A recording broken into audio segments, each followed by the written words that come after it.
మన ఆలోచన విధానంలో లోపం ఉండడమే ఈ సమస్యకి ప్రథమ కారణం.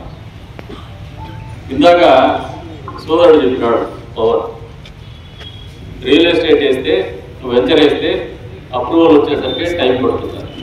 ఈ ప్రథమ సమస్య ఏమంటే అడ్వాన్స్ ఇచ్చేసి డబ్బులు కలెక్ట్ చేసి వ్యాపారం చేద్దాం. అది రియల్ ఎస్టేట్ కాదు, అది రియల్ ఎస్టేట్ కాదు. ఫస్ట్ ఆఫ్ ఆల్ మీరు ఆలోచన చేసుకోవచ్చు. రెండోది అది ఎందుకు చెప్తున్నానంటే మీరు ఆ రకమైనటువంటి ధోరణి ఆలోచన ఉన్నప్పుడల్లా రూపాయి సొమ్ము ₹2 ఉంటారు. ఎందుకంటే అడ్వాన్స్ టోకన్తో ఇచ్చేస్తారు, గీతలు ఇస్తారు, కలెక్ట్ చేసుకుంటారు, వాళ్ళ డబ్బులు వాళ్ళు పెడతారు. నీకు గుయ్యేది లేదు. మీ దగ్గర కొనుగోలు మాత్రం మోసపోతారు. రెండవ రాజకీయాలు పక్కన పడేది, పార్టీలు పక్కన పడేది, మనం వంట కలిసి బతుకుతాం. ఎలక్షన్లకు 3 నెలలు ఎలక్షన్ చేసుకుంటాం.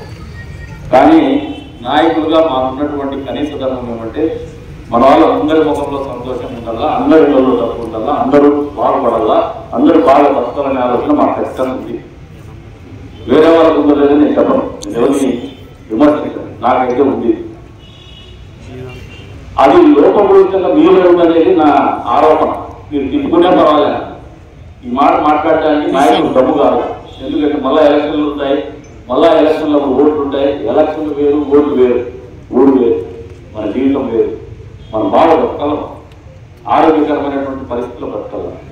మీరు ఒకసారి గమనిస్తే చిన్న సందులో బంగ్లాలు పెడతారు. వాస్తవమా కాదా? వాస్తవమా కాదా? ఎందుకు వచ్చింది ఈ మార్పు? ప్రపంచం మొత్తం మారింది, ప్రపంచ ఆర్థిక వ్యవస్థ మారింది. మనం మాత్రము మన ఆలోచనలకు అనుగుణంగానే ప్రపంచం బతకాలనే ఆలోచనతోనే బతుకుతాను. నాకు రోడ్డు పెద్దది కావాలా, కానీ రోడ్లేకి నేను 2 అడుగులు ముందుకు రావాలా, దానికి ఎమ్మెల్యే ఫోన్ చేసి చెప్పాలా? ఎందుకే మాకు మీరు ఓడించేది? ఎందుకే మాకు? మీ అందరి జీవితాలు మార్పు కావాలంటే మంచి కావాలి. ఇంటి ముందర 2 పెట్లు ముందర రోడ్లే కట్టించే మాకు అదే అధికారం. మీ కరెంటు వల్ల కరెంటు పూలు మాత్రం మా ఇంటి ముందర ఉండవు. ఏంటి ఈ సైకాలజీ? మా కాలం కాదు, మా ఇంటి ముందర కాలం పూలు నేను ఆకాశంలో పోతుందా? ఎందుకు ఈ ధోరణి? విపరీతమైన ధోరణి ఎందుకు వస్తుంది? ఈ ధోరణి మారాలి. అదే రకంగా రియల్ ఎస్టేట్ వాళ్ళు చెప్తాను, మీరు ఎప్పుడైతే ఈజీ మనీకి ఆలోచన చేస్తా ఉన్నారో తద్వారా వచ్చేటువంటి రుగ్మతలు ఇవన్నీ. ఇది నేరం. పచ్చిగా చెప్తాంటే ఇప్పటికీ మనం నేరాలే చేస్తున్నాం, ఇంకా చేయలేదు. ఇది నేరం. ఈ ఆలోచన రావడమే నేరం. నువ్వు ఒక రియల్ ఎస్టేట్ వ్యాపారం చేయాలంటే ఒక రేటు మాట్లాడతావు. బజార్లో రూపాయి సొమ్ముని నువ్వు 70 పైసలు కొని 30 పైసల్లో నీ ఖర్చులో 10 పైసలు ఖర్చు పెట్టి రోడ్లు చేసి డ్రైవ్ చేసి 20 పైసల్లో ఒక 10 పైసలు నువ్వు మార్కెట్ పెట్టుకొని ఇంకో 10 పైసలు నీ దగ్గర వ్యాపారం నీ సైడ్ కొనడానికి అందజేస్తే అది మనం బాగుపడదు. అది రియల్ ఎస్టేట్. రూపాయి సొమ్ము ₹2 పెడతాను. ఊరిలో భూములు అవసరాలు ఎవరికి అందుబాటులో లేదు. వడ్డీ వ్యాపారం చేసేవానికో లేదు, ఈజీగా డబ్బులు చేసుకునే వానికో లేదు, పక్క ఊళ్ళలో పోయేసి స్మగ్లింగ్ చేసుకునే వానికో లేదంటే డ్రగ్స్ చేసుకునే వానికో వాళ్ళకి అందుబాటులో తీసుకుపోతున్నారు. కానీ మధ్యతరగతి వాడు బతకల్లా, మన మధ్యలో వాడు బతకల్లా, మన మనిషి బతకాలనే ఆలోచన మీలో లోపిస్తామనేది వాస్తవం. మీకు అందరికీ కూడా తెలియజేస్తాం. ఈ ఆలోచన మార్చుకోండి. మాకు మీ మీద కోపం కానీ కక్ష కానీ ఏమి ఉండవు. ఎలక్షన్ అయిపోయింది, ఎవరో గెలుస్తాం. అదే పని గతంలో కూడా చెప్పిన అభ్యర్థులు కూడా చేసినాం. మేము మమ్మల్ని 2 సార్లు ఓడించినప్పుడు ఇదే చెప్పి ఎవరో గెలుస్తారు. అసలు 10 మంది పోటీ చేసినా మిగతా వాళ్ళంతా ఓడిపోతారు. నేను కావచ్చు, ఇంకోటి కావచ్చు. ఇదొక బాధ్యత మాకు ఇచ్చింది. 5 సంవత్సరాల పాటు మా మంచి చెడు, ఈ ఊరి మంచి చెడు నువ్వు చూడని చెప్పి మాకు అప్పచెప్పిన బాధ్యత. ఒళ్ళు దగ్గర పెట్టుకొని బతుకుతానని మీ ఆలోచన విధానం చెప్తా. మీరు బెదరపడతారు. మొదటిగా ఫ్లాట్ రిజిస్ట్రేషన్ ఆపడనే ఫస్ట్ పోయేసి ఎమ్మెల్యేకి డబ్బుల కోసం చేస్తారు. వాస్తవం కాదే.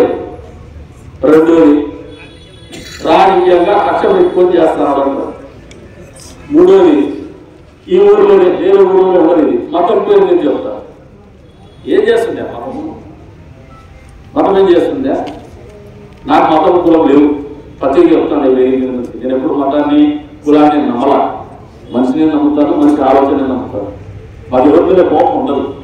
కోపం పెట్టుకొని నాకు 5 ఏళ్ళు మీరు గెలిపిస్తే మీ మీద కోపం చూసుకుంటే నేను చంద్రబాబు మళ్ళా బతుకున్నా. మీ మధ్యలో బతకాలి. మీ ప్రేమతోనే బతకల్లా, మీ మీద కష్టం ఉండదు మాకు. మీరు ఫస్ట్ అర్థం చేసుకుని నమ్మండి వస్తుందని. రెండోది, మీరు ఎప్పుడైతే టోకెన్ ఇచ్చేసి గీతలు గీద్దామంటానే లాభేసి కొడతారు.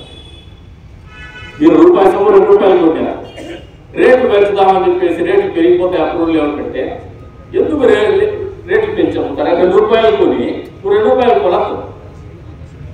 వాస్తవ రేటు కొనండి, భూములు వాస్తవ రేటు ప్రజల్లో తీసుకురాండి. మా ఆలోచన అదే. పేదలు కూడా ఇల్లు కట్టుకోవాలా, మధ్యతరగతి కూడా ఇల్లు కట్టుకోవాలా. మూడోది చెప్తాను, మా సోదరి చెప్పింది ఇందాక, గతంలో కొన్ని వాణి స్ట్రీటు ఇవన్నీ, వాణి స్ట్రీట్ పక్క పెట్టాడు. ఇదే ఊర్లో నేను ప్రతిపక్షంలో ఉన్నప్పుడు రోడ్డు వేసేటప్పుడు తిరుమలలో డబ్బులు ఇచ్చి ల్యాండ్ అక్విజిషన్ చేసి రోడ్డు వేయ పెద్ద మనిషిని గతంలో ఎమ్మెల్యేని నిలదీసిన, కొట్లాడినా, కోర్టుకు పోయినా. నేనే పోయినానబ్బా, ఆ రోజు నా మీద నిలబెట్టింది ఏమంటే ఆయన కాంప్లెక్స్ కొడతారు, నా కాంప్లెక్స్ ఫ్రీగా రాసిస్తా అని చెప్పేసి ఆ రోజు చెప్పిన నాకు పరిహారం కొడతారు. కానీ మీ పరిహారం ఇవ్వను. ఎందుకంటే మీరు ఒకసారి ఈ భారతదేశ సంస్కృతిని చూస్తే వ్యాపారం చేసేటువంటి బజార్లు ఎక్కడ కూడా చిన్నగానే ఉంటాయి. నువ్వు ఈ భారతదేశానికి ఆర్థిక రాజధాని ముంబై వేసి జవేరి బజార్కి పోయినా కూడా చిన్న బజారే ఉంటుంది. అంటే ఆ రోజుల్లో కార్లు లేవని కాదు, ఇన్సెక్యూరిటీ ఫీలింగ్, అభద్రతా భావం. ఇంత పెద్ద ఎత్తున ఆర్థిక విధానంలో మార్పులు వస్తాయని ఆ రోజు కావాలి. మార్పు అనేది అనివార్యమైన ప్రక్రియ, శాశ్వతమైన ప్రక్రియ. ఫస్ట్ ఆఫ్ ఆల్ మనం అది తీసుకోవాలా. ఏది మారదు, మనం ఇట్లే ఉంటాం, ఇదే శాశ్వతం అనుకుంటే మురుకులు మనం, మనుషులు మనం జంతువుల కంటే బెటర్గా థింక్ చేయగలం. ఆలోచనలో మార్పు రావాలా. ఆ రోజున బజార్లో వెడల్పు చేసేటప్పుడు కూడా చాలా మంది 300 సంవత్సరాలకి 200 సంవత్సరాలకి పట్టాలు ఉంటాయి. దుకాణం మకాన్ అనేది మన భారతదేశ వ్యాపార సంస్కృతిలో భాగం. హోంటోలు చేసే వాళ్ళు ముందర కూర్చొని అయ్యా షాప్లో కూర్చుంటాడు, వెనకల అమ్మాయి ఉంటుంది, మధ్యలో వేసుకోవాలంటే పదార్థాలకి వెనకలు పోతాడు, పూజింటాడు, మళ్ళా వచ్చి గలాపెట్టి దగ్గర కూర్చుంటాడు. మనం నేర్పే సంస్కృతి అది. దానికి భిన్నంగా ఆ రోజు ఆలోచన చేయలేకపోయినారు. ఈరోజు రోడ్డు వెడల్పు చేయాలంటే ఆలోచించడం, వాళ్ళని పగలగొట్టేసి వాళ్ళకి ఇల్లు లేకుండా చేసి నిరాశ్రయం చేసి డబ్బు బాగా ఖరీదైనటువంటి ప్రాంతాలవి వాళ్ళకి టీడీఆర్ ఇస్తామంటే టీడీఆర్ అనేది ఆ రోజు రాజధాని లేదు. జగన్మోహన్ రెడ్డి ఆ రోజున ఎక్కడ రాజధాని ఉందో తెలియదు, ఎక్కడ పెడతాడో తెలియదు. ఆ ట్రాన్స్ఫరబుల్ డెవలప్మెంట్ రేట్లు అమ్ముకోవాలంటే దానికి రేట్ రావాలి. రేట్ రావాలంటే ఏదైనా జరిగి వచ్చే కదా ఈ రాష్ట్రంలో. ఆ రోజున అభివృద్ధి లేదు, ఎక్కడ ఆకాశ హర్మాలు స్కై స్క్రాపర్స్ ఎక్కడ కట్టడం లేదు. మీరు టీడీఆర్ రోడ్డు చేసుకోవాలంటే 4వ ఫ్లోర్కు 5వ ఫ్లోర్కు టీడీఆర్ రోడ్డు చేసుకుంటాడు, కానీ సెకండ్ ఫ్లోర్ టీడీఆర్ రోడ్డు చేసుకుంటాడు.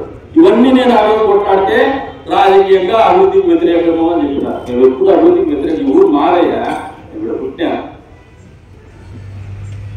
మీరు ఒక్కటి ఆలోచన చేసుకోవాల్సింది ఏమంటే రాజకీయాలు అనేది ఒక లైన్ అంతే. మాకు జీవితం అనేది, ఊరు అనేది ఖచ్చితంగా మనకు శాశ్వతం. మీరందరూ ఇంకా ఒక క్రైమ్ ఏం చేస్తున్నారంటే మనకు అంతరించిపోతుంది ఇక్కడికి, మనం తినేసే సాలదా, మనం పొరలేసే సాలదా, మన తర్వాత మన బిడ్డలు వాళ్ళ బిడ్డలు ఇక్కడ ఉంటారని ఆలోచన కోల్పోతారు. నేను ఇలా చెప్పిన ఇప్పటికీ చిన్న బజార్లు కూడా పెద్ద బిల్డింగ్స్ కడతాను. ఎందుకు వచ్చిందంటే బాగా డబ్బులు సంపాదించేసి అలవాటు. తప్పు కాదు, రావాలా, ఇంకా బలపడాలి. మరి ఇటువంటి మార్పులు వచ్చినప్పుడు కూడా మీరు చేసే వ్యాపారంలో ఎందుకు మార్పులు చేసుకోలేకపోతున్నారు? ఎందుకు ఓపెన్, నేను ఫస్ట్ మీటింగ్ మొదలు పెట్టామని చెప్తాను. మేము ఎక్కడ నిర్ణయాలు చేయలేదు, ఓపెన్ మైండ్తో వచ్చినాము. మీకు ఎందుకు ఓపెన్ మైండ్ లేదు? ఏం ఓపెన్ మైండ్ అనేది నాయకుడికి మాత్రమే కావాలా, అధికారులకు మాత్రమే కావాలా? మాట అయితే సబ్ రిజిస్టర్ ఆఫీస్లో డబ్బులు చెప్తారు, మీరు ఇస్తే తీసుకుంటారు. ఎవరు మనకు అలవాటు చేస్తాం, చెప్తాడనే మొదటి ముద్దాయిలో మీరే ఫస్ట్ మా దగ్గరకు వచ్చేది మా అనుయాయులు వస్తారు, మేము కొట్టేస్తాము, నువ్వు చూస్తా ఉంటే ఇంత డబ్బులు వస్తాయి మాకు చెప్తారు. నేను వంగితే వంగిస్తారు, నేను వంగకూడదు. అట్లా మీరు కూడా వంగద్దండి. ఎందుకు వంగుతారా? వ్యవసాయాలు బిజినెస్ చేయండి, రూపాయి సొమ్ము 70 పైసలుగా కొనుక్కోండి, పావులా మీరు అడ్వాన్స్ ఇవ్వండి. ఆ పావులా ఇవ్వండి, మీ జోబులో రూపాయి ఉండదు, బడాయి వేసి ఆ రూపాయలు పెట్టేసి ఏడవసారి అడ్వాన్స్ ఇచ్చేసి ఈతలు గీసేస్తే సూపర్ డబ్బులు అని చెప్పేసి దాని రేటు పెంచేసి మోసపోయేసేదంతా ప్రజల్నే. మీరు మీ కష్టాలు చెప్తా ఉన్నారు, మీ కష్టాలు సహృదయంతో స్వీకరిస్తున్నాం. పరిష్కారం కూడా చూపిస్తాం. మిమ్మల్ని తిట్టడానికి కూడా నిందించడానికి రాలా, మీ ఆలోచనలు మార్పు తేవాలనే ఆలోచనకు మేము చెప్తాను. తీసుకోండి, ఇది కూడా మీరు చెప్పిందంతా నేను విన్నా, మీ కష్టం చూసినాం, మిమ్మల్ని కష్టపట్టాలని మేము లేవు. ఆయన ఎంత ఈజీ చెప్తాడు చదువుకునేటువంటి ఆయన పంతులు గారు. 24 అంటాడు. What happened to the previous government? చదువుకున్న వాళ్ళు మూర్ఖులు వీళ్ళే రకమైనటువంటి చెప్తారు, ఎందుకంటే భూములు ఉన్నాయి. ఇంకా ఆయన ఎనగలని చెప్తాడు. ఆయన మా పెద్ద వీళ్ళంతా నాకు ఆప్తులు, ఇంట్లో మంచి వాళ్ళే నిందిస్తాడు. మిమ్మల్ని నిందించడం లేదు, ఎందుకంటే వాళ్ళని తిట్టినా మళ్ళీ నన్ను తిట్టేసిపోతారు, మీరు తింటారు బయట పోయి చెప్తారు. అందుకే వాళ్ళే చెప్తాను. ఆయన భూములు ఉన్నాయి. ఆ ఎర్రగుంటకి శైలాపురంకి వీళ్ళకి సపరేట్ కోర్టు కాదు, అన్ని లిటిగేషన్ చేస్తారు. ఎట్లా ప్రజలు బతుకుతారు? ఎట్లా బతుకుతారు ప్రజలు? ఇది కరెక్ట్ కాదు విధానం. ఇప్పుడు 2024 ఏప్రిల్ అంటాడు. దీంట్లో లకునాస్ చాలా ఉంటాయి. మీరు first of all me relatives ఇప్పుడు చెప్తాను, ప్రభుత్వ భూమి అంటే మన తల్లి. భవిష్యత్తులో మన బిడ్డల అవసరాల కోసం నిర్దేశించే ఫస్ట్ మన కళ్ళు ఎక్కడ పడతాయంటే, ఎప్పుడు కానీ పక్కింట్లో పెళ్ళ మీద మన కన్ను పడకూడదు. మన కన్ను పడతాడేది ఆడదు, గుర్తు పెట్టుకోండి. మీకు ఎవరికన్నా లోపలికి వాడు 300 పట్టాలేమే ఒకటి ఇంట్లో, సిగ్గుగానే ఊరికి మనకి 300 పట్టాల దొంగ పట్టాల రబ్బర్ స్టాంపులు, ఎంఆర్ఓ స్టాంపులు సిగ్గుగానేమే మనకి. వాడి పేరులో ఒక స్ట్రీట్ అంట. వ్యాపారి వాడైతేనే ఇంకా సిగ్గుపడాల్సింది మేమే రాజకీయ నాయకులుగా ఫస్ట్ వేదిక మీద చెప్తున్నా. నేను పట్టాలు అమ్ముకుంటాం, మేమేమో ఎమ్మెల్యేలు చేసి సిగ్గుండాలి. పట్టాలు అమ్మేవాడిని ముందరికి ప్రోత్సహించేసి మా పక్కన పెట్టుకొని డబ్బులు సంపాదించాలి. దానికి వచ్చింది ఈ మధ్య బతికే కంటే రోడ్లో లారీలు కొట్టేది మేలు కదా. మమ్మల్ని నేను నిందించుకుంటాను, మీరు ఆలోచన చేసుకోండి. మీకు రావాలి బాగా, మీకు రావాలా అక్రమ శిక్షణ. మీరు ఎంతసేపు ఇమ్మీడియట్ రిలీఫ్ కావాలా? జోబులో 100 రూపాయలు తీసి మీ చేతిలో పెట్టేస్తే మీకు హ్యాపీ.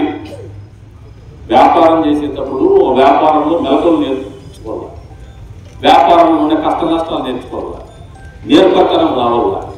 అవన్నీ వదిలేసి ఈజీగా ఎమ్మెల్యేనో అధికారులనో మున్సిపాలిటీనో ఎందుకు తీసుకోండి. ఆ కమిషనర్ మీరు లెక్కలు ఇస్తే మీరు 3 అడుగులు ముందుకు వస్తారో ఆయన 30,000 లెక్కిస్తారు. ఎందుకు తీసుకోడా? ఎందుకు తీసుకోడు? నువ్వు కరెక్ట్గా ఉండు, లెక్కడికి పెట్టెత్తుకో. నీకు అది రాదు, నీకు అది రాదు. సపరేషన్ ఆఫీస్కి వస్తారు. ఆయన పర్సనల్ కంఫర్ట్ చెప్తాను, తప్పు సెక్రటేరియట్ ఇచ్చేయాలి. నీకు ఒత్తుతారు ఇంకా అట్లా పెట్టు, అట్లా పెట్టు, నీకు ఒత్తుతారు. చట్టాలన్నీ పగడబందీగా ఆలోచన చేసి దూరదృష్టిలో చేసేటివే చట్టాలు. మనుషుల జీవితాల్లో వచ్చే మార్పులకు అనుగుణంగానే మనం చట్టసభల్లో మార్పులు చేసుకుంటూ పోతాం. అవసరమైతే రాజ్యాంగాన్ని కూడా సవరించుకున్నటువంటి దాఖలాలు చరిత్రలో ఉన్నాయి, మీరు అర్థం చేసుకోవాలా. సెక్రటేరియట్ వస్తామంటే చాలా మంది మీ ఏళ్ళు వచ్చేసిపోతారప్ప చలపతి నాయుడు, గుర్తుపెట్టుకో. These are all tamper proof. ఇంత పగడబందీగా ఆలోచన చేస్తానే కూడా వచ్చిందే గత 6 నెలల్లో ఫుల్ టైం టౌన్ సర్కిల్ ఇన్స్పెక్టర్కి రూరల్ సర్కిల్ ఇన్స్పెక్టర్కి పని ఉంది. ఏమంటే దొంగలగుంట. అదేమన్నా మేము చెప్తే కందిగుంట ప్రసాద్కి ఎలక్షన్ చేయలేదంట, లేదంటే సాయకులు అంట అని మాట్లాడతారు. ఎవరు ఆ సాయకులు? మా తోడబుట్టలే. ఏమవుతుంది? వాళ్ళు లేకుండా మేము ఎత్తున్నామా? పొద్దున్న లేస్తే సాయకులతో తింటాం, మధ్యాహ్నం పూవ సాయకులతో తింటాం, రాత్రి పడుకునేప్పుడు కూడా సాయకులతో తిని పడుకుంటాం. ఎవరు వాళ్ళు? మాకెందుకు వేసేప్పుడు, మాకెందుకు ఇచ్చారు? మాకు కాదు. అది మీరు నమ్మిన నమ్మకపోయినా వాస్తవం. ఇది మీటింగ్ పోయినా ఓ ప్రొఫెసర్ ఎప్పుడు కూడా ఆయన అంటే మాకు చాలా గౌరవం. ఆ ప్రొఫెసర్ని ఉర్దూ యూనివర్సిటీకి వైస్ ఛాన్సలర్ చేసింది మా ప్రభుత్వం, గత చంద్రబాబు నాయుడు గారి ప్రభుత్వం. కానీ గర్వపడాలి అటువంటి వాళ్ళని చూసి. అక్కడ వచ్చింటే 50 మంది 100 మంది వచ్చిన చిన్న meeting. We're proud of them. అంతా ముస్లిమ్సే. ఎంజాయ్ చేసినాం, సంస్కారవంతులు. ఎందుకు డబ్బులు పడతాం? మీరు 50 మంది దొంగల కోసము ఎంటైర్ ముస్లిం కమ్యూనిటీ ఉందా? లేదు. మీరు 50 మంది దొంగతనాలు చేయడానికి లేదా ఎలక్షన్ చేసుకునేకి మీరు మతం పేరు ఎందుకు వాడతారు? వాడద్దండి. మీరు ఎడ్యుకేట్ కావాలి. ఇది ఓపెన్ గా ఏ ఎమ్మెల్యే కూడా ఇంత ధైర్యంగా మాట్లాడుతూ నేను మాట్లాడుతున్నా. మీకు ఎందుకు మాట్లాడుతున్నానంటే ఎవరు మాట్లాడే ధైర్య సాహసాలు లేవు నాయకుడికి. మీరు ఆలోచన చేసుకోండి. ఎందుకంటే మళ్ళీ నా బిడ్డలకు రాజకీయం కావాలా, నా అన్నదమ్ములకు రాజకీయం కావాలా, మళ్ళీ రేపు ఎలక్షన్లో మళ్ళీ నేను పోటీ చేస్తే నా ఓట్లు కావాలని దూరమే మిమ్మల్ని ఈ రకం తప్పిదాలు చేస్తాను. అది ఉండకూడదని మీకు ఇంత ఓపెన్ మాట్లాడుతుంది. మిమ్మల్ని నిందించడానికో లేదు కోపం పెట్టుకుని కాదు. మా ఆలోచనలు మా స్వార్థం ఎప్పుడైతే ఎన్నికలనే ఆలోచన స్వార్థం మాకుందో మీరు తప్పు చేసేకి మిమ్మల్ని మేమే ప్రోత్సహించేటువంటి పరిస్థితి లేకపోతాం. ఇది కరెక్ట్ కాదు. మీరు ఇప్పటిదాకా మీ గ్రీవెన్సెస్ చెప్పినారు. ప్రభుత్వ భూముల జోలికి పోతే ఇప్పుడు కూడా చెప్తాను, మీరు వేసిన లేఅవుట్లలో 90% మేము హోంవర్క్ చేసుకొని కూర్చున్నాం. ఇక్కడ ఏదో మీరు చెప్పిందంతా మాకు ఏమి తెలియదులే, 20 ఏళ్ళు బతికినా మీతో పాటు మీకు కష్ట నష్టాలు తెలుసు, కొంతమంది చేసే తప్పులు కూడా తెలుస్తున్నారు, ఎవరింట్లో ఏం జరుగుతుందో కూడా తెలుస్తున్నారు, తెలియకుండా అయితే లేదు. మీరు ప్రభుత్వ భూములకు పోయింటే గతంలో వేసిన లేఅవుట్లకి ఇప్పుడు దీని మీద ఏదైనా తీర్మానం మీరు ఫెసిలిటేట్ చేసేకి పాజిటివ్ రిజల్టే వస్తుంది. మీకు ఖచ్చితంగా రిజిస్ట్రేషన్లు అనేది ఏదో ఒక రకంగా జరిపించేటువంటి ఆలోచన ఖచ్చితంగా మాకందరికీ ఉంది. కాకపోతే ప్రభుత్వ భూములు కొట్టేసిందే దాంట్లో ఏ రకంగా దాన్ని మనం నియంత్రించాలా అనేది అధికారులు ఇంకా కొంతమంది ఇంకా కథలు చెప్పినారు. కమిటీ ఏమని చెప్పి 100% కమిటీ వేస్తాం. కమిటీ వేసి పుర ప్రముఖులను కూర్చోబెట్టి ఇంకా కూడా చెప్తున్నారు, ఈ ఊరిలో జరిగేటువంటి ప్రతి అభివృద్ధి కూడా ఖచ్చితంగా పుర ప్రముఖుల్ని సంప్రదించే కార్యక్రమాలు చేసేటువంటి వాళ్ళ సలహాలు తీసుకొని డెవలప్మెంట్ చేసేటువంటి సంస్కృతికి నాంది పలుకుతా ఉన్నాం మేము. అందులో మొదటడికి ఈ రోజు పడింది. భవిష్యత్తులో మళ్ళీ ఏ కార్యక్రమం చేసినా ఊరు గురించి దాకా తిరుగువీధులు చెప్తున్నారు. 100% తిరుగువీధులు వెడల్పు అవుతాయి. ఇప్పుడు చెప్తున్న వేదిక మీద నుంచి దానికి ఒక పక్క ప్రణాళిక చేస్తాం. పక్కాగా భూములు కొలిపే వాళ్ళకు ఆస్తులు కొలిపే వాళ్ళకు డబ్బులు ఇచ్చి మరీ చేస్తాం. కానీ టీడీఆర్లతో అయితే చేయం మేము. టీడీఆర్లు ఇచ్చిన వాళ్ళకి వర్కౌట్ కాదు. ఇవి నేను మాటిస్తున్నాము. అంటే ఎంత ఖచ్చితమైనటువంటి నిర్దిష్టమైనటువంటి అభిప్రాయాలతో మేము ముందుకు పోతున్నామో మీరు అర్థం చేసుకోమని చెప్పేసి కోరుతాము. ఆషామాషిగా క్యాజువల్ టాక్స్ టీఎంఎల్లోనో అరువు మీద నుంచోనో మీరు చేసేటువంటి కామెంట్స్ భయపడైతే నిర్ణయాలు అనేది ఈ ఊరు బాగు కోసం తీసుకునేటివే ఉంటాయి, మన అందరి బాగు కోసం తీసుకునేటివే ఉంటాయి. భవిష్యత్తులో మన బిడ్డలు ఉన్నత ప్రమాణాల్లో బతికే విధంగానే ఉంటాయని కూడా మీకు అందరూ కూడా చెప్తున్నా. ఇప్పటిదాకా చేసిందే చాలు, భవిష్యత్తులో మాత్రం ఈ తప్పుదారు చేయొద్దని చెప్పేసి కూడా మీకు అందరూ కూడా తెలియజేస్తాను. తప్పుదారు చేస్తే నేనున్నంత వరకు, నేను ఎమ్మెల్యే ఉన్నంత వరకు మాత్రం స్పేర్ చెయ్యము. అధికారులకు కూడా చెప్తాను, సీరియస్ గా తీసుకోండి. మా పార్టీ వాడైనా ఏ పార్టీ వాడైనా కూడా ప్రభుత్వ భూములు వచ్చినా ప్రభుత్వ భూములు చేయబెట్టినా ఫస్ట్ ల్యాండ్ గ్రాబింగ్ యాక్ట్ పెట్టి లోపలేమని చెప్పేసి చెప్తాను. మేము ఎక్కడా స్పేర్ చేయడం లేదు. మీరు కూడా ఇవన్నీ గ్రహించుకుంటే మంచిది. ఎందుకంటే ఎమ్మెల్యే కొద్దిగా డబ్బులు ఇస్తే బాయలే, ఎమ్మెల్యే దగ్గర ఉండే వారికి డబ్బులు ఇస్తే సరిపోతుందిలే, వాళ్ళు అడ్జస్ట్ చేసుకుంటారు అనే మూడ్లో మీరు ఉంటే మాత్రం మీకు మతి ప్రేమించిందనే ఆలోచన చేసుకోండి. చాలా సీరియస్గా తీసుకుంటాను. ఏమే ఊరు అంటే ఊర్లో ఎక్కడన్నా వస్తే అసలు ఈ రియల్ ఎస్టేట్ గురించి పెడతా అంటే నాకు తెలిసి అధికారం విస్తుపోతా ఉన్నది ఏంటి ఈ ఊర్లో ఈ కల్చర్ అని చెప్పేసి. 80% రియల్ ఎస్టేట్ ప్రభుత్వ భూములతో చేసినారా, 20% వ్యాపారం ప్రైవేట్ భూములతో చేసింది. ఆ ప్రైవేట్ భూముల్లో కూడా లిటిగేషన్ అది అన్ని చోట్ల ఉంటుంది. రియల్ ఎస్టేట్ అంటే చిన్న చిన్న సమస్యలు ఉంటాయి, ఏదో మాట్లాడుకుంటారు, కూర్చుంటారు, ఓ రూపాయి ఏదో పుచ్చుకోవడమో లేదంటే తగ్గు తీర్చుకోవడమో ఆర్బిట్రేషన్ ఏదో పెడతాడు. That's all legalised. దాన్ని ఎవరు తప్పులు పట్టం మేము. మీరు చేసే తప్పుడు పనులు, దొంగ రిజిస్ట్రేషన్లు, ఒక న్యాస్ తీసుకుపోయి వన్ ఫోటో పెట్టి ఇంకోటి ఫోటో పెట్టి చేయడము, ఏమన్నా అంటే మాకు ఇల్లుకి పెట్టామనడము, సంతకం పెట్టే వచ్చేవానికి ఫోటో గుర్తుపట్టే కాదు మురుకు ముండా కొడుకులకి తెల్ల అంత మాత్రం కామన్ సెన్స్ వద్దు. ముఖం చూసే తెల్లా ఎవడేందని సంతకం పెట్టేకి వచ్చంట, ముఖం చూసేకి రాదంట. Nowadays face recognition is the technology. ముఖం చూసి బోర్డింగ్ పాస్ తీసుకొని చక్కగా వెళ్ళిపోతారు. సెక్యూరిటీ చెక్ కూడా అవసరం లేదు, బిజీ యాత్ర అని పెట్టున్నారు. అంత అడ్వాన్స్ టెక్నాలజీలోకి వెళ్ళిపోతాడు. మనం ఆయన చెప్తాడు ఇందాక, ఒక చోట అక్కడ పెడితే ఇంకో చోట ఇక్కడ పెడతా అంటే రెండు అసెస్మెంట్ నెంబర్లు అంటే చంపతున్నాడు అని అడుగుతాడు. మీరు రెండు ఆస్తులు కలిపినా ఒకటే అసెస్మెంట్, మీకు ట్యాక్సేషన్ అంతే వస్తుంది కదా నా ఏరియా వైజ్. నేను పెట్లా మీరు పేరు మీద ట్యాక్స్ వస్తుంది, నీకేం ప్రాబ్లం? ఇవే గవర్నమెంట్ వాళ్ళు అంటా అంటే గవర్నమెంట్ క్వార్టర్స్ కాదు, ఆయన అయ్యవారు గురు కొరికాడని చెప్తాను నేను. మీ జన్మకుడు అంతా నేను చెప్పేసా, నీకేం ప్రాబ్లం? అది technology will not allow.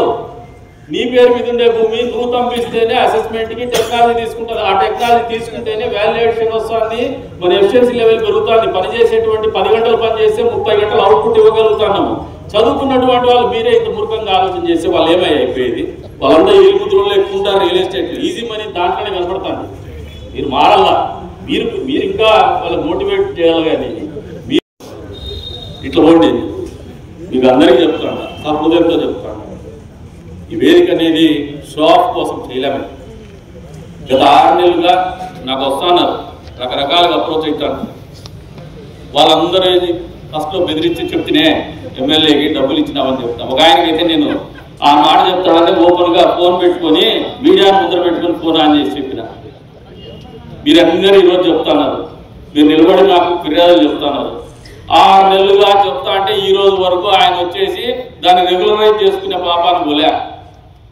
Regularise చేసేకి జీవో ఉండే అంటారు. చట్టాలు అనేది, పనితీరు అనేది మన కోసం, మన సౌలభ్యం కోసం మనం పరిపాలన చేస్తాం. స్థానికంగా సమస్యలు ఉంటే దాన్ని పరిష్కారం చేసుకునే దమ్ము, ధైర్యము మా దగ్గర ఉంది, ఆ సేవ కూడా ఉంది, చేసి పెడతాం మీకు అధికారుల ద్వారా. మీరు ప్రభుత్వానికి చెల్లించాల్సిన డబ్బు ప్రభుత్వానికి చెల్లించమని చెప్పేసి కోరుతాను. అంటే మీకు ఆ డబ్బులు ఇచ్చే ఉద్దేశం లేదు, మీకు ఆ డబ్బులు ఇచ్చే ఉద్దేశం లేదు. మీరు నష్టపోతారు కదా. మీరు తినే దాంట్లో నుంచి రూపాయి బయటకు తీయాలంటే మీకు మనసు రాదు. ప్రభుత్వ ఆస్తి అంటే, ప్రభుత్వ ధనం అంటే అంత ఈజీ అయిపోయింది. ఇంకా ఒక మిస్కాన్సెప్ట్ ఉంది అందరిలో, ప్రభుత్వం దగ్గర ఎంత ఫ్రీ మనీ కొట్టేసి అంత తెలివైన అంత మన ఊళ్ళో కల్చర్. మనకున్న సర్టిఫికేట్ అది. మన ఊళ్ళో మనం పెట్టుకోవడం ఏమంటే ఎదుటి డబ్బులు కానీ ప్రభుత్వం డబ్బులు కానీ ఎవడైనా కొట్టేసి వాడు చాలా తెలివైన వాడే మన ఊళ్ళో సర్టిఫికేట్. మిగతా వాడు ముట్టాలని అనుకుంటారు, మరి బతికేకి రాదని.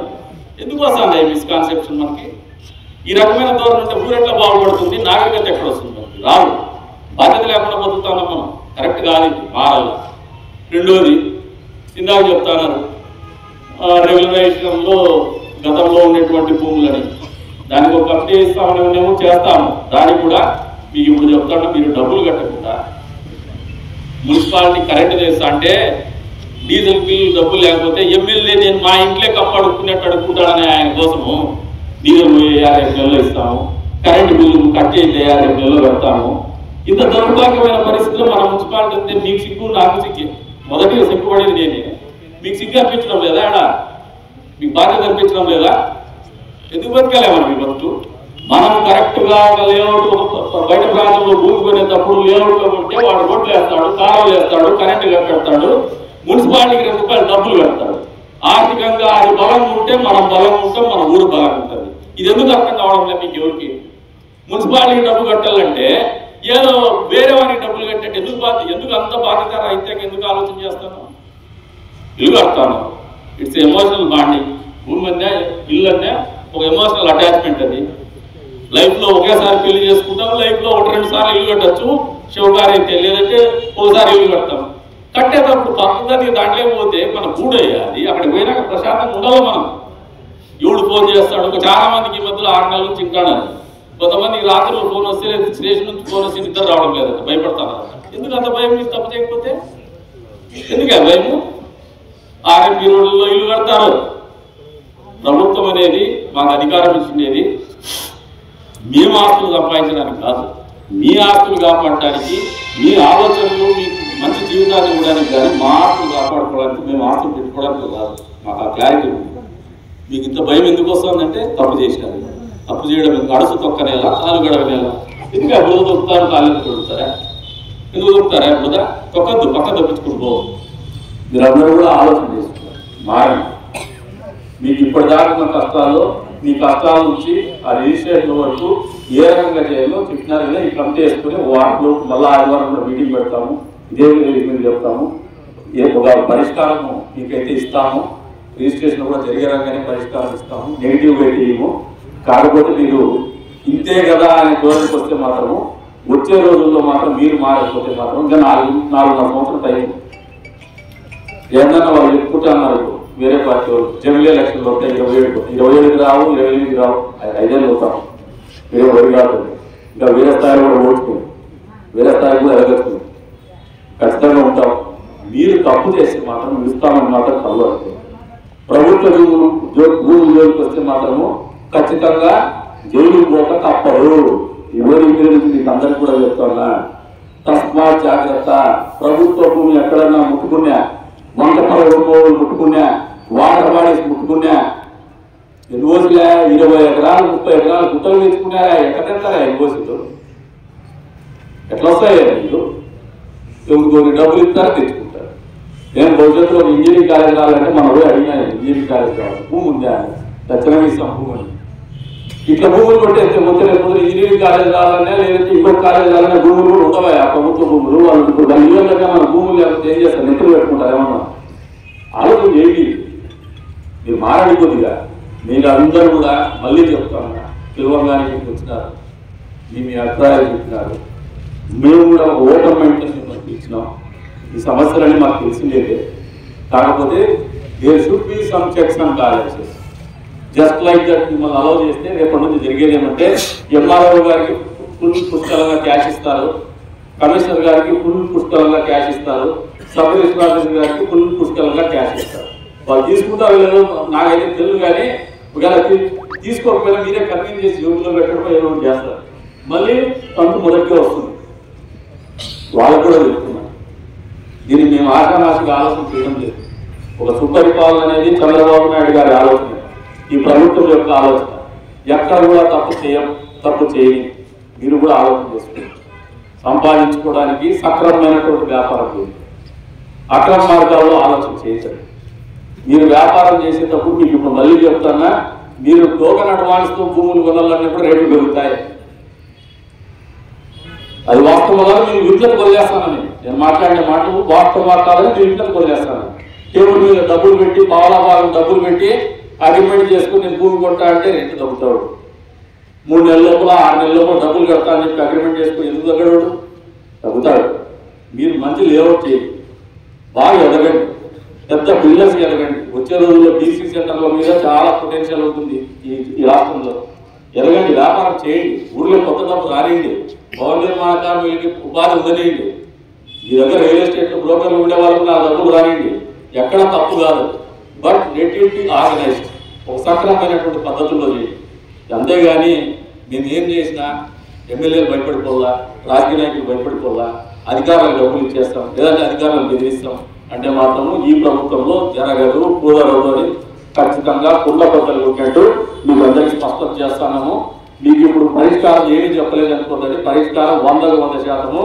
మీరు ఎవరైతే ఇప్పుడు ఇబ్బంది పడుతున్నారో మీ ఇబ్బంది నుంచి బయటకు తీసుకొచ్చే బాధ్యత మేము తీసుకుంటాము కాకపోతే ప్రభుత్వ భూములు మాత్రం ఇటువంటి పరిస్థితుల్లో కూడా మీరు తప్పు చేసింటే దాన్ని ఎగేసుకొచ్చేటువంటి పరిస్థితులు మాత్రం అధికారుల దగ్గర ఉండదు నా దగ్గర కూడా ఉండదు మీరు ఎందుకు కుయ్యోమరాన్ని జరగదు మిగతా చిన్న చిన్న సమస్యలు ఉంటాయి 50 సెంట్లు అవన్నీ మీరు చేసుకునే దాన్ని బట్టి ఫెసిలిటేట్ చేస్తాం 50 సెంట్లు అయినా 10 సెంట్లు అయినా 20 సెంట్లు అయినా వీఆర్ నాట్ అగైనెస్ట్ దట్ మాకు ఎక్కడ వ్యతిరేకం లేదు దానికి మా ఊర్లో సజావుగా జరగాలి ఊర్లో గౌరవంగా జరగాలి ఒక పద్ధతిలో జరగాలి పద్ధతి ఇచ్చి మీరు ఆలోచన చేసిన పద్ధతి అనే ధోరణి మాత్రం విడనాడమని చెప్పేసి వేదిక గురించి కోరుకుంటున్నా అందరికీ కూడా మళ్ళీ మనస్ఫూర్తిగా చెప్తున్నా మీ సమస్యకు పరిష్కారం వచ్చే ఆదివారం నాడు ఖచ్చితంగా మేమందరం ఇక్కడే కూర్చొని వెల్లడిస్తాం మీకు రిజిస్ట్రేషన్ జరుగుతాయి కానీ పద్ధతిగా జరుగుతాయి ప్రభుత్వ భూములు మాత్రం జరగవు 09 గురించి సోదరు చెప్పింది తహసీల్దార్ గారికి ఆర్టీఓ గారికి కూడా చెప్తున్నా ఇట్స్ ఆల్ డెవలప్ ఏరియా అక్కడ హౌస్లు ఉన్నాయి మీరు పోయి చూడండి దాన్ని ఫెసిలిటేట్ చేయండి హౌస్ మీద నా స్థాయిలో పనిచేసేందుకు కూడా నేను చేయడానికి సిద్ధంగా ఉన్నానని చెప్పేసి చెప్తా ఉన్నాను అంతేకాకుండా చెప్పినాడు పట్టా ఇచ్చింటే ఇల్లు వరకు ఆయన మామూలుగా హెచ్ఐవి పాజిటివ్ వచ్చినప్పుడు దానికి మందులు లేవు కనుక్కోలేవు ఇది హెచ్ఐవి రోగం దానికి మందులు లేవు ఏ చట్టాలు పనిచేయవు చట్టం ముట్టుకుంటే మోసాలే జరుగుతాయి మళ్ళీ కాబట్టి దాన్ని వదిలేసి అది వాళ్ళ ఇబ్బందులు పడతారు కొన్ని గుర్తుండాలా అమ్మినోడు తంతానే ఉంటాడు అమ్మినోడు తంతాడు వాడు అవసరాన్ని పెట్టి దాంట్లోకి ఏం పెట్టామంటే మోసేటికి తేనె మూసుకొని నాకున్నట్లేదు నాకేం కాదు ఇంకోటి నాకు వస్తే మనం నాకలేదు అందరూ మనకు కాబట్టి ఆ సమస్యకు పరిష్కారం లేదు దాన్ని మనము ఇగ్నోర్ చేయాల్సిందే లైట్గా తీసుకోవాల్సిందే కాబట్టి దాని గురించి మీరు అడ్రస్ చేయొద్దండి అడ్రస్ లేనటువంటి అది ఎవరో కూర్చొని తాడిపత్రి పంపితే ఆ రోజు వీరికి బలం ఉంటే వాడు చేసుకుంటూ ఉంటాడు దాన్ని మనం పరిష్కరించలేము దాని జోలికి పోతే పరిపాలన సాగదు అభివృద్ధి సాగదు సంక్షేమం జరగదు కాబట్టి దాని గురించి వదిలేసి 2 మీద పట్టాల దాని మీద మా రాజకీయ నాయకుల ప్రమేయం మీద ఆర్డీఓ గారికి చెప్తాను తప్పుగా యాక్ట్ చేయండి ఇన్వెస్టిగేట్ చేయండి మీకు కొన్ని టిప్స్ మేము కూడా ఇస్తాం ఆపోజిట్ పార్టీ వైఎస్ఆర్సీపీ వాళ్ళు ఇచ్చినా కూడా మీ తరవలు ఎంక్వైరీ చేయండి దాంట్లో ఎంక్వైరీ చేసి తప్పులను చేస్తే ఖచ్చితంగా చర్యలు తీసుకోమని చెప్పేసి వేదిక గురించి వాళ్ళకు అవకాశం కూడా కల్పిస్తాను హక్కులు కూడా కల్పిస్తాను ఎక్కడ కూడా ఒత్తిడి అయితే పెట్టం మేము ఇంత క్లియర్ కట్గా చెప్పేస్తాను ఆయన కూడా కాబట్టి అందరూ కూడా సహృదయంతో అర్థం చేసుకోండి కొన్ని సంవత్సరాలుగా అక్రమ లేఅవుట్ల రూపేణ అక్రమ వ్యాపారం జరుగుతున్నటువంటి పరిస్థితుల నుంచి ప్రజలను కాపాడుకోవాలనే ఉద్దేశంతోనే ఈ రోజున ఒక వేదికను ఏర్పాటు చేస్తున్నాం. అసలు ఆ రియల్ ఎస్టేట్ రంగంలో ఉన్నటువంటి వ్యాపారులు కావచ్చు, దళారులు కావచ్చు, స్టాంప్ రైటర్స్ కావచ్చు, వాళ్ళ సమస్యలు ఏంది, క్షేత్రస్థాయిలోనే ఆలోచన మేము తీసుకోవాలనే ఆలోచనతో ఈ విధంగా తీసుకుంటాం. ఏదైతే ఈ రోజున తీసుకుంటున్న నిర్ణయం వచ్చే రోజుల్లో చిన్నగా ఒక ఇల్లు 1 సెంటు 2 సెంట్లు ఇండివిజువల్గా కొనుక్కున్నటువంటి వాళ్ళకి కానీ, లేదంటే తెలియక అక్రమ లేఅవుట్లు చేసిన వాళ్ళకి రెగ్యులరైజ్ ఏ రకంగా చేయాలని చెప్పేసి దాంట్లో ఒక ఎక్స్పర్ట్ కమిటీని వేసుకొని నిర్ణయాలు తీసుకుంటాం. వచ్చే ఆదివారం నాటికి వాళ్ళ సమస్యకి పరిష్కారం చేస్తూ ఎవరైతే ఎండ్ యూజర్స్ ఉన్నారో కొన్నటువంటి వాళ్ళు ఇబ్బంది పడకుండానే పరిపాలన సాగుతుందని చెప్పేసి మా నిర్ణయం.